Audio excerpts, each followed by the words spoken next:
My name is Kulsum Fatima और आज हम क्लास 12 फिजिक्स सेट 1 के पीवाईक्यू कर रहे थे 2024 ईयर के। तो आज से हम उसको और 25th क्वेश्चन से कंटिन्यू करेंगे। पहले जितने भी क्वेश्चन हो चुके हैं और 24 क्वेश्चन तक हो चुके हैं पिछले वीडियो में, तो आप वहाँ डिस्क्रिप्शन में जाके देख सकते हैं। डिस्क्रिप्शन में हम लिंक डाल देंगे। तो चलिए स्टार्ट करते हैं। आपको अपनी स्क्रीन पे क्वेश्चन दिख रहा होगा। 25th question is an inductor, a capacitor and a resistor are connected in series with an AC source V is equals to Vm sin omega t. Derive an expression for the average power dissipated in the circuit. Also obtain the expression for the resonance frequency in the circuit. तो हम लोग को पहले तो power निकालनी है, power का expression derive करना है, उसके बाद हम रेजोनेंस फ्रीक्वेंसी निकालेंगे। चलिए पहले सर्किट ड्रॉ कर लेते हैं। हमारा रेजिस्टर है, इंडक्टर है और कैपेसिटर है।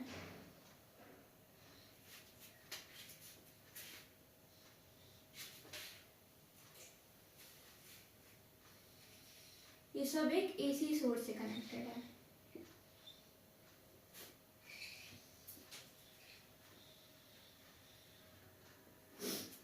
हम लोग को V और V दे रखा है।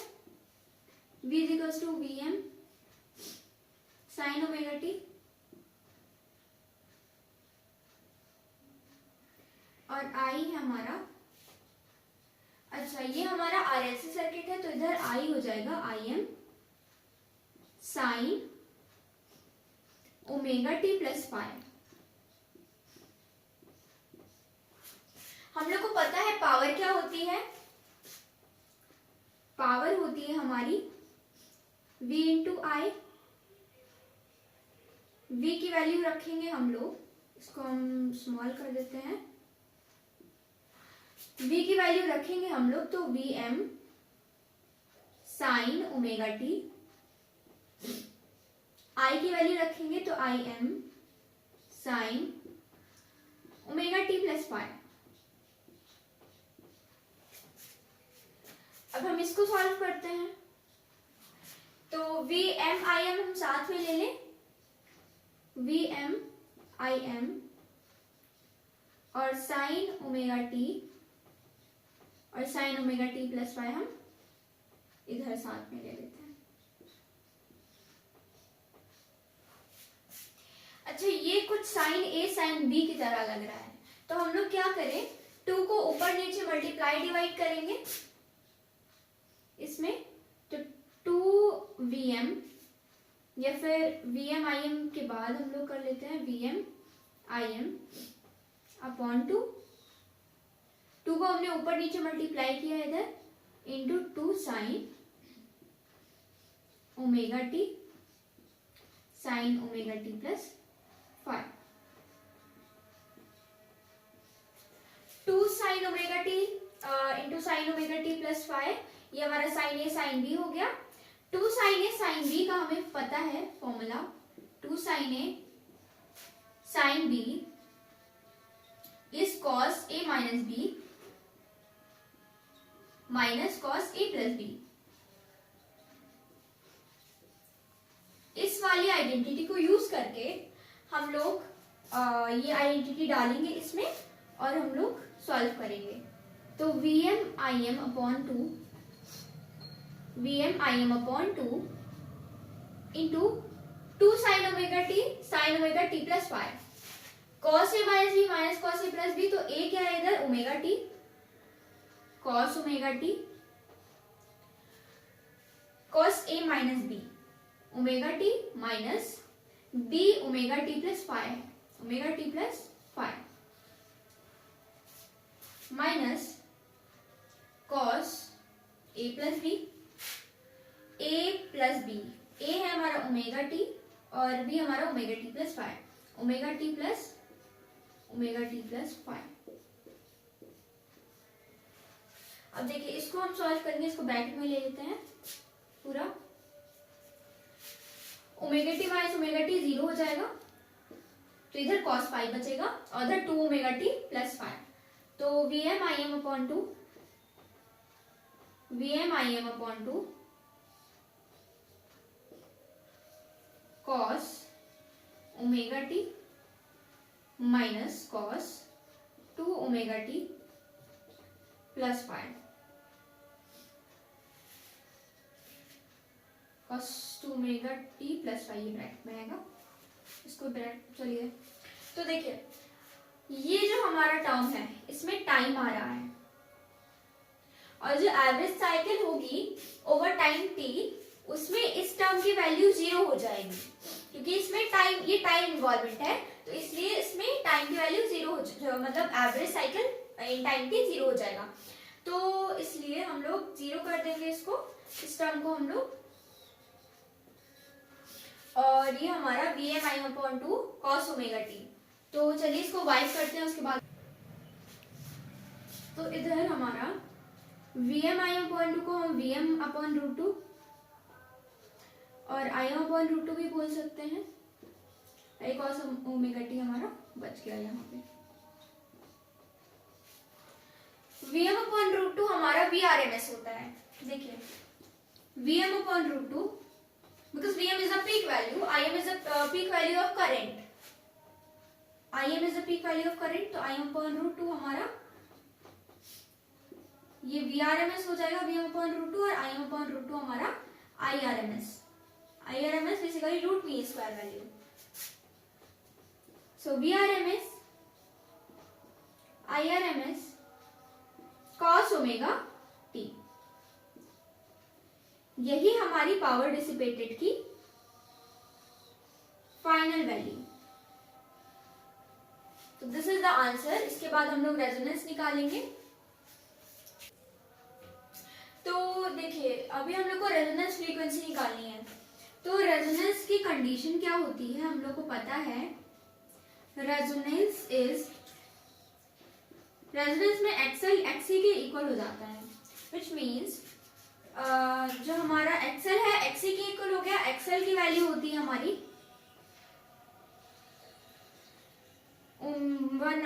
एक्सी की वैल्यू 1/ओमेगा। देखिए एक्सएल की वैल्यू होती है हमारी ओमेगा एल, और एक्सी की वैल्यू होती है 1/ओमेगा सी। इसको हम सॉल्व करेंगे, ओमेगा ओमेगा एक तरफ और एलसी हम एक तरफ कर लेंगे, तो 1/LC इधर आ जाएगा और ओमेगा स्क्वायर इधर आ जाएगा। सॉल्व करेंगे हम लोग, तो omega is equals to 1/√LC। Omega is equals to 1/√LC आ गया हमारा। अब हम लोग को पता है omega is 1/2πf, where f is the frequency, f is equals to 1/2π omega, यहां से हम लोग ला सकते हैं। f is equals to 1/2π omega, ये हमारी वैल्यू है। तो ओमेगा की वैल्यू डालते हैं इधर, f is equals to 1/2π√LC। ये हमारी फ्रीक्वेंसी आ गई, रेजोनेंस फ्रीक्वेंसी। तो दिस इज द आंसर। तो अब हम आते हैं अपने 26 क्वेश्चन पे। हमारा 26 क्वेश्चन बोल रहा है, The wavelength of the electromagnetic wave is often correlated with the characteristic size of the system that radiates. Give 2 examples to justify this statement. मतलब एक कोई हमारा सब्सटेंस है, उसकी वेवलेंथ उसके साइज पे डिपेंड करती है, ये बोला गया है, ये स्टेटमेंट दी हुई है, और हम लोग को इसे जस्टिफाई करना है विद 2 एग्जांपल्स। तो देखिए गामा रेज होती हैं, उनकी शॉर्टेस्ट वेवलेंथ होती है इन नेचर, बहुत शॉर्ट वेवलेंथ होती है, 10⁻⁻14 to 10⁻15 मीटर इनकी वेवलेंथ होती है, और ये न्यूक्लियर ट्रांजिशन से ओरिजिनेट होते हैं। अब देखिए न्यूक्लियस का साइज बहुत छोटा होता है, यानी इनका जो एनर्जी बैंड का गैप है वो भी बहुत छोटा छोटा होता है, एनर्जी लेवल के बीच में जो गैप होता है वो बहुत छोटा होता है, तो वेवलेंथ भी बहुत छोटी जनरेट होती है, बहुत स्मॉल शॉर्ट वेवलेंथ जनरेट होती है।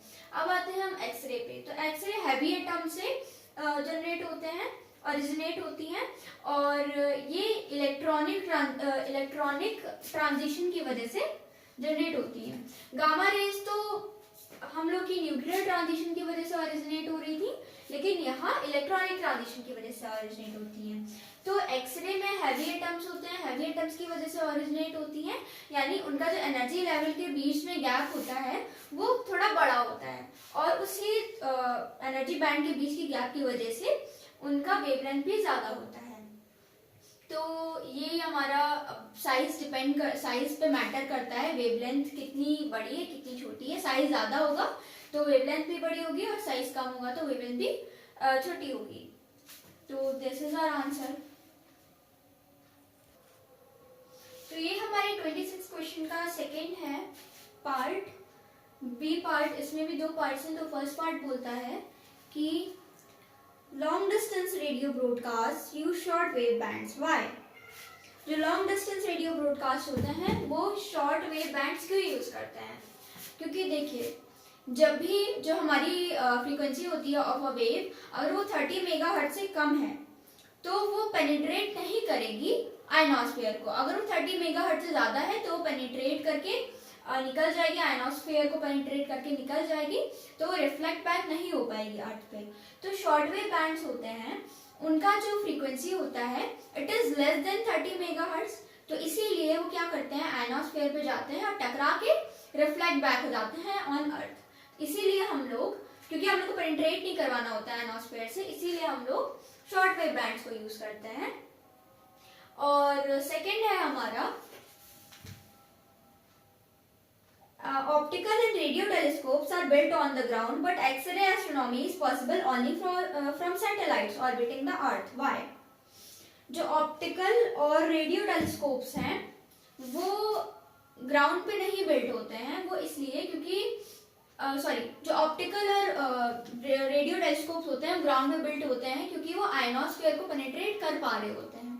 लेकिन जो एक्सरे एस्ट्रोनॉमी होती है उसको आयनोस्फीयर के ऊपर से हम लोग को यूज करना पड़ता है, क्योंकि X-rays of course they can't penetrate ionosphere. पहले की तरह रीजनिंग है फर्स्ट क्वेश्चन की तरह कि एक्सरे पेनिट्रेट नहीं कर सकती आयनोस्फीयर को। व्हाई? बिकॉज इसकी frequency is less than 30 megahertz. और जो हमारे अदर टेलीस्कोप्स ऑप्टिकल और हमारा रेडियो टेलीस्कोप हो गया, ये हम लोग ग्राउंड पे यूज कर सकते हैं क्योंकि ये आयनोस्फीयर को पेनिट्रेट करके निकल सकता है बाहर। तो दीज आर द आंसर्स। तो अब हम आते हैं अपने 27th क्वेश्चन पे। इसमें दिया हुआ है रदरफोर्ड एटॉमिक मॉडल के ड्रॉबैक्स क्या थे और बोहर ने कैसे उनको रिमूव किया। और हम लोग को शो करना है कि बोहर के एटम्स में different orbits are not equally spaced. तो पहले तो हम लोग रदरफोर्ड के एटॉमिक मॉडल के ड्रॉबैक्स देख लेते हैं। ये हाइड्रोजन स्पेक्ट्रम को एक्सप्लेन नहीं कर पाए थे, Lyman, Balmer, Paschen, Brackett, Pfund series, ये सब कैसे आई। और स्टेबिलिटी ऑफ एटम ये नहीं एक्सप्लेन कर पाए थे। मतलब हमारा ये न्यूक्लियस है, इलेक्ट्रॉन रिवॉल्व कर रहा है एक एटम को, रिवॉल्व करते करते करते करते करते एक टाइम ऐसा आना चाहिए कि उसकी एनर्जी खत्म हो जानी चाहिए और ईएम वेव की फॉर्म में उसको जाके दोबारा वापस न्यूक्लियस से कोलैप्स कर देना चाहिए। न्यूक्लियस पे कोलैप्स हो जाना चाहिए, लेकिन ऐसा होता नहीं है। तो देखिए, बोहर ने पोस्टुलेट दिए इन सब चीजों को एक्सप्लेन करने के लिए। फर्स्ट थिंग तो ये दी कि स्टेबल ऑर्बिट्स होते हैं, ठीक है, जैसे फर्स्ट ऑर्बिट हो गया, शेल्स होते हैं फर्स्ट, सेकेंड, थर्ड, फोर्थ, जिसमें एटम्स के इलेक्ट्रॉन्स रिवॉल्व करते हैं। और इन शेल्स में जो इलेक्ट्रॉन होते हैं उनकी एनर्जी कम ज्यादा नहीं होती है, मतलब उनकी वो स्टेबल रहते हैं इलेक्ट्रॉन्स, उनकी एनर्जी लॉस नहीं होता है। और एनर्जी लेवल मॉडल ने हाइड्रोजन स्पेक्ट्रम को एक्सप्लेन किया। एनर्जी लेवल मतलब फर्स्ट एनर्जी में ये लाइमन है, बामर सेकेंड एनर्जी लेवल से, और पास्टन, ब्रैकेट, पीफन वगैरह वगैरह का एनर्जी लेवल मॉडल ने एक्सप्लेन किया बोहर के। फिर थर्ड इज ये Rn is directly proportional to n square, ये स्क्वायर है। इसका क्या मतलब हुआ, क्वेश्चन में ये पूछा गया है कि बोहर ने ये कैसे बताया कि जो हमारा एक एटम है उसमें शेल्स इक्वली स्पेस नहीं है। तो देखिए, R N is directly proportional to N square. ये हमारा प्रूव करता है कि एक एटम में जो शेल्स हैं वो उसके यानी ऑर्बिट्स हैं वो इक्वली स्पेस नहीं है। मतलब फर्स्ट शेल है वो 1 में है और जो हमारा सेकेंड शेल है उसकी दूरी 4, थर्ड शेल है 9 और दूर हो गया। तो ऐसे जाते जाते जाते जाते और दूर और दूर और दूर और दूर, तो इक्वल स्पेस देखिए आप खुद है नहीं देख सकते, इक्वल प्रोपोर्शंस नहीं है। इक्वल प्रोपोर्शंस होते तब हम बोलते हैं कि ये इक्वली स्पेस है, बट इक्वल प्रोपोर्शंस नहीं है इसमें। तो इससे हम बोल सकते हैं कि जो बोहर जो एटम है उसके जो ऑर्बिट्स होते हैं वो इक्वली स्पेस नहीं होते हैं। तो ये हमारे this is the answer of this question. तो अब हम आते हैं अपने 28th क्वेश्चन पे। इसमें हम लोग को कोई भी दो प्रॉपर्टीज बतानी है ऑफ अ न्यूक्लियस। तो न्यूक्लियस में फर्स्ट प्रॉपर्टी हो गई कि ये प्रोटॉन और इलेक्ट्रॉन रखता है अपने अंदर, और सेकेंड प्रॉपर्टी हो गई कि ये पॉजिटिवली चार्ज होता है। पॉजिटिवली चार्ज इसलिए होता है बिकॉज न्यूट्रॉन्स आर न्यूट्रल और प्रोटॉन्स का इफेक्ट पॉजिटिव होता है, इसलिए पॉजिटिवली चार्ज होता है। Second, why is the density of nucleus much more than the density of atom. Density of nucleus, देखिए डेंसिटी क्या होती है, वी नो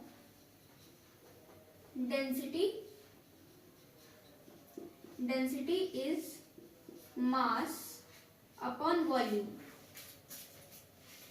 एक न्यूक्लियस में हम लोग का प्रोटॉन होता है और न्यूट्रॉन होता है, एंड एवरीबडी नोज कि जो इलेक्ट्रॉन्स होते हैं वो बहुत कम हैवी होते हैं as compare to the protons and neutrons.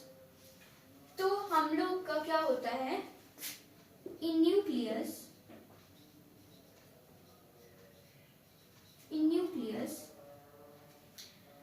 जो हमारा मास होता है, मास वेरी बिग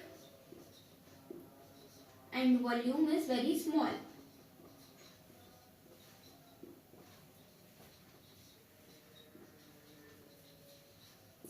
बिकॉज हमारा जो न्यूक्लियस होता है, रेडियस ऑफ न्यूक्लियस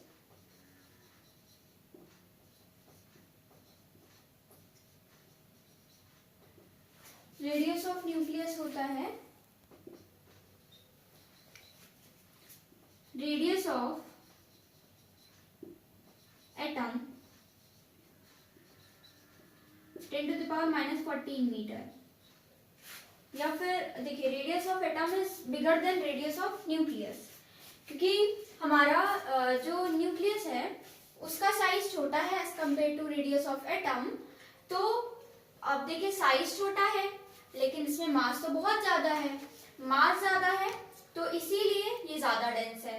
तो मतलब मास बहुत ज्यादा बड़ा होता है but volume is very small, इसीलिए न्यूक्लियस में डेंसिटी बहुत ज्यादा होती है।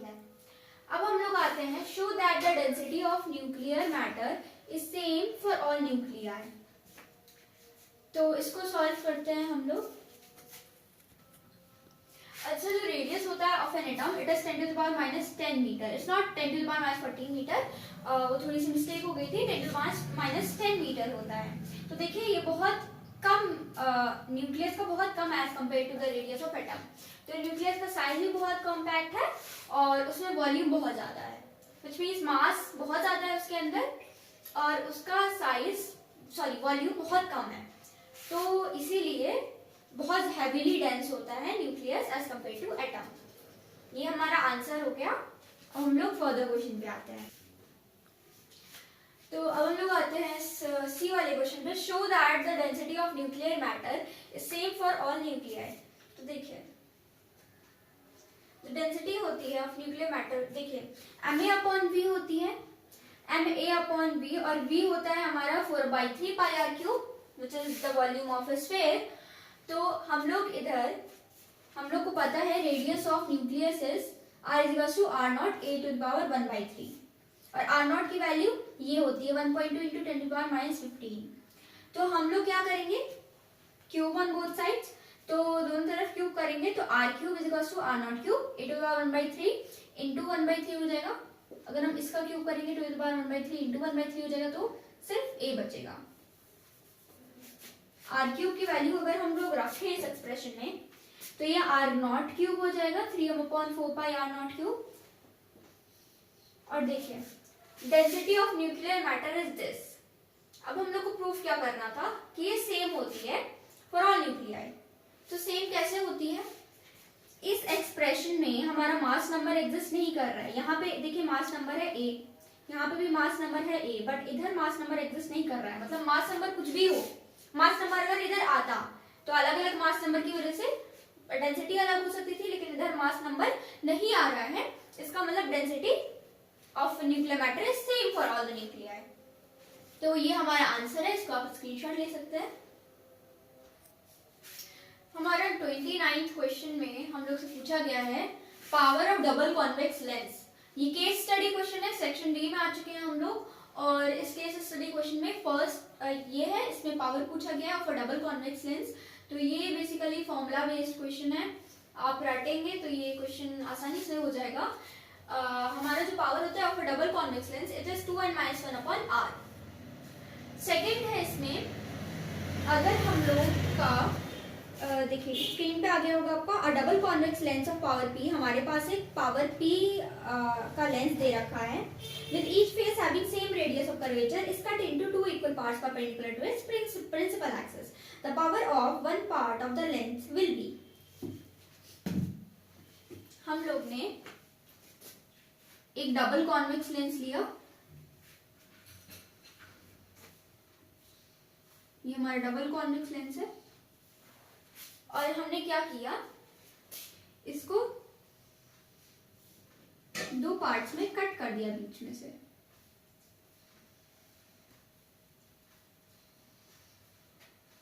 और कट करने के बाद along the perpendicular of principal axis हमने रख दिया।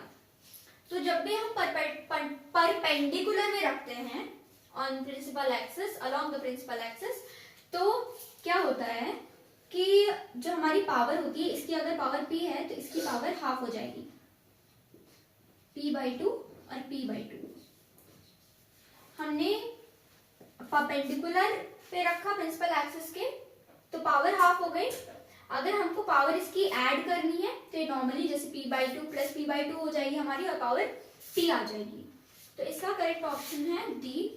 हम लोग को सिर्फ एक ही पावर निकालनी थी कि हमने डबल कॉन्वेक्स लेंस को कट किया और पावर p कट करके हमको एक कट लेंस की पावर निकालनी थी, तो वो पावर आ गई हमारी p/2। तो थर्ड में पूछा गया है हम लोग से कि अगर हम लोग ने उसे मतलब ऐसे सीरीज में रख दिया है, और सीरीज में रख के कॉन्टैक्ट में रख दिया है ऐसे, as shown in the figure.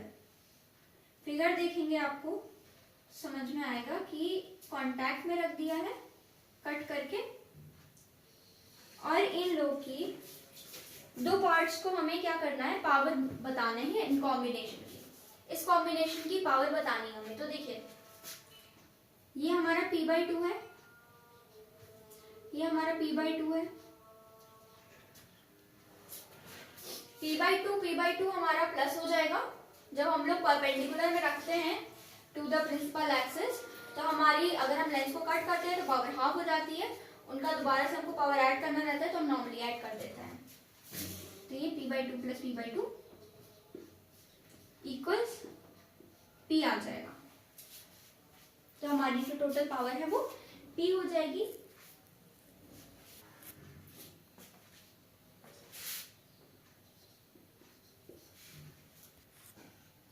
Fourth question है हमारा, एक डबल कॉन्वेक्स लेंस है, उसको हमने अब कैसे कट किया है, अलोंग इट्स प्रिंसिपल एक्सिस। पहले हम लोग ने परपेंडिकुलर कट किया था टू द प्रिंसिपल एक्सिस, तो हम लोग की पावर हाफ हो गई थी। अब हम लोग ने along its principal axis cut किया है, तो कुछ ऐसा फिगर बना। अब हम लोग ने अलोंग इट्स परपेंडिकुलर एक्सिस को कट किया, हम लोग को पूछा गया है कि इसकी टोटल पावर क्या होगी।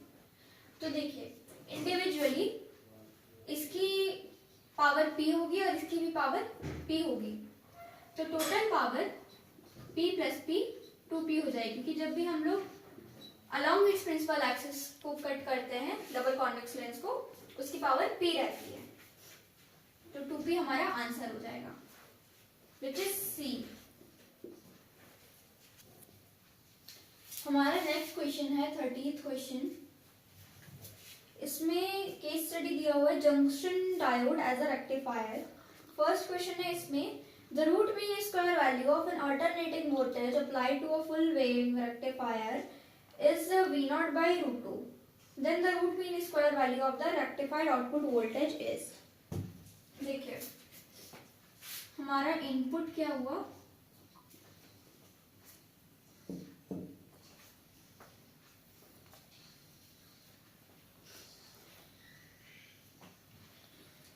ये हमारा इनपुट है Vi/t, ये हमारा प्योर एसी है, प्योर एसी सिग्नल। इसका VRMS दे रखा है हमें V0 by root 2। Full wave rectifier हमने डाला, रेक्टिफायर होता क्या है, एसी वोल्टेज को डीसी वोल्टेज में कन्वर्ट करता है, और हाफ वेव रेक्टिफायर होते हैं वो सिर्फ first half of the cycle के लिए कंडक्ट करते हैं, सेकेंड हाफ में उनका आउटपुट 0 हो जाता है। तो आउटपुट इसमें क्या है, इनपुट हमने प्योर एसी डाला, आउटपुट हमारा फुल वेव रेक्टिफायर में बोथ साइकिल के लिए कंडक्ट करेगा, फुल वेव रेक्टिफायर में बोथ साइकिल के लिए कंडक्ट करेगा। तो ये हमारा इसका हो जाएगा, ये V आउटपुट और ये T। अगर हमारा इनपुट में VRMS value V0 by root 2 है, तो इन अ फुल वेव रेक्टिफायर भी वो VRMS V0 by root 2 ही रहेगा। अगर हमने इनपुट में प्योर एसी वोल्टेज डाला, हमारा VRMS कुछ भी हो, वो आउटपुट में फुल वेव रेक्टिफायर में वही रहेगा। तो ये हमारा जो आंसर है it is V0 by root 2। Option है हमारा ए, V0 by root 2।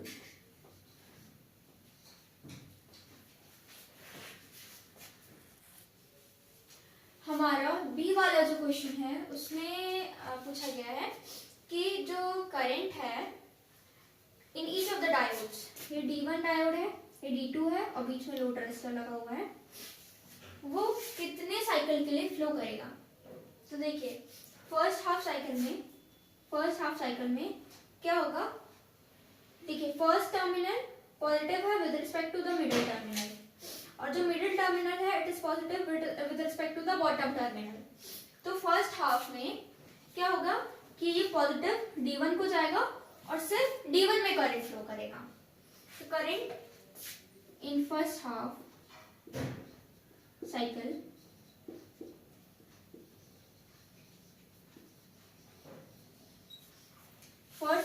में क्या होगा, current only flows in D1, flows in D1। जब हम लोग सेकेंड साइकिल में आएंगे, सेकेंड हाफ में, तो ये रिवर्स हो जाएगा, पोलैरिटी रिवर्स हो जाती है। तो माइनस प्लस इधर प्लस जाएगा D2 को सेकेंड हाफ साइकिल में, तो सिर्फ D2 कंडक्ट करेगा, सिर्फ D2 में करंट जाएगा। तो सेकेंड हाफ साइकिल में सिर्फ D2 कंडक्ट करेगा और फर्स्ट हाफ साइकिल में सिर्फ D1 कंडक्ट करेगा। तो B is the correct answer of this question. सिर्फ हाफ साइकिल के लिए एक डायोड में करंट रहेगा, तो सेकेंड हाफ के लिए दूसरी डायोड में रहेगा।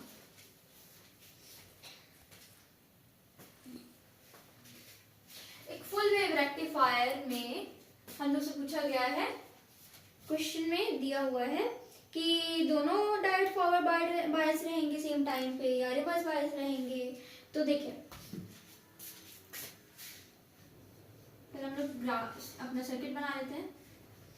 ये हमारा D1 डायोड, बीच में लोड रेजिस्टर लगा हुआ है, और ये हमारा D2 डायोड, D1 और D2, this is load resistor RL। तो हम लोग को क्या बताना है, रिवर्स बायस फॉरवर्ड बायस बताना है इसमें। तो देखिए first half of the cycle, first half cycle अभी क्या बताया था, सिर्फ D1 में करंट फ्लो करेगा, यानी D2 इज ऑफ, यानी D1 is forward bias and D2 is reverse bias. D1 is forward bias and D2 is reverse bias. Second half of the cycle polarity reverse हो जाएगी, तो plus इसको जा रहा है, D1 ऑफ रहेगा, D2 में करंट फ्लो करेगा और D1 क्या हो जाएगा हमारा सेकेंड हाफ साइकिल में,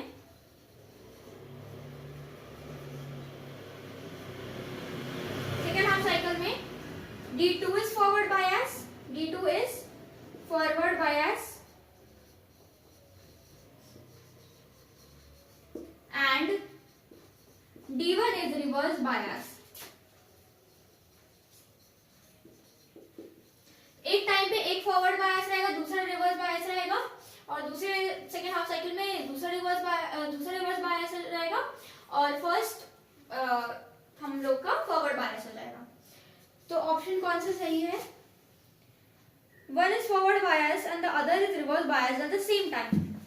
सी हमारा करेक्ट आंसर है. तो आज के लिए हम लोग 30th क्वेश्चन तक पहुंच गए हैं और जो बचे कुछ क्वेश्चन है वो हम लोग नेक्स्ट वीडियो में कंप्लीट करवा देंगे. फर्दर जितने भी पिछले वीडियो हैं उनके लिंक्स डिस्क्रिप्शन में दिए हुए हैं. आपको कोई भी पहला क्वेश्चन देखना है तो आप जाके वहां से देख सकते हैं. Thank you for watching.